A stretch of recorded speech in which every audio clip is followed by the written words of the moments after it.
and welcome to Fresh Dialogues. I'm Alison Van Diggelen, talking to you from Silicon Valley, California. Fresh Dialogues is an interview series with a green focus. Each week I interview business leaders and celebrities. Guy Kawasaki is a Silicon Valley venture capitalist, co-founder of Alltop, columnist, author, and sought-after speaker, but is probably best known as Apple's evangelist. He's the one who helped launch the Macintosh computer in the 80s. Guy, thank you for joining me today on Fresh Dialogues. It's a long time ago, the 80s. Yes, indeed. Years.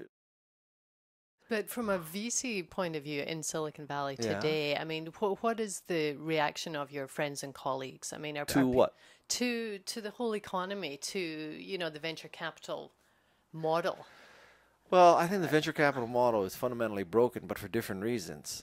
It's not the lack of exits and you know, being able to take profit off the table.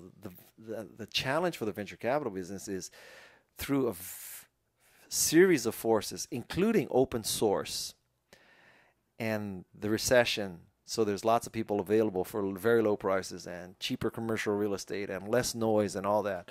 You can start a company for a lot less money today than ever, right? You get MySQL for free, you get Drupal, Rails, all that kind of stuff. All that's for free.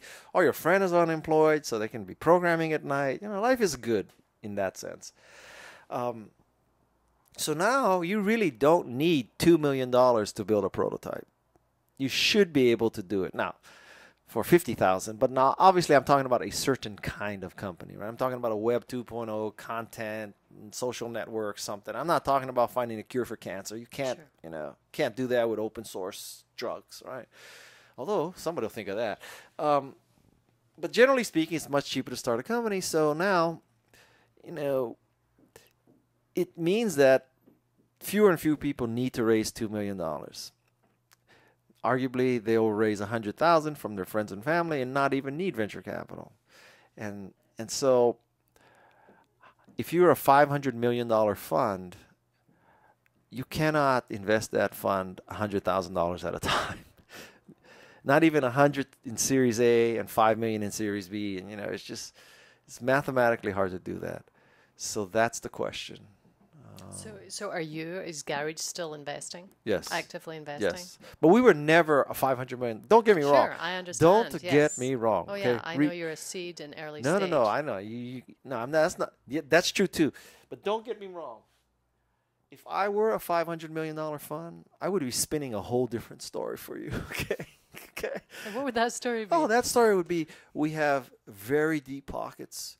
We can invest and we can, you know, and we can really stick with a company through a long gestation period because we have this deep pocket and we have the wherewithal and the experience and the history of picking winners.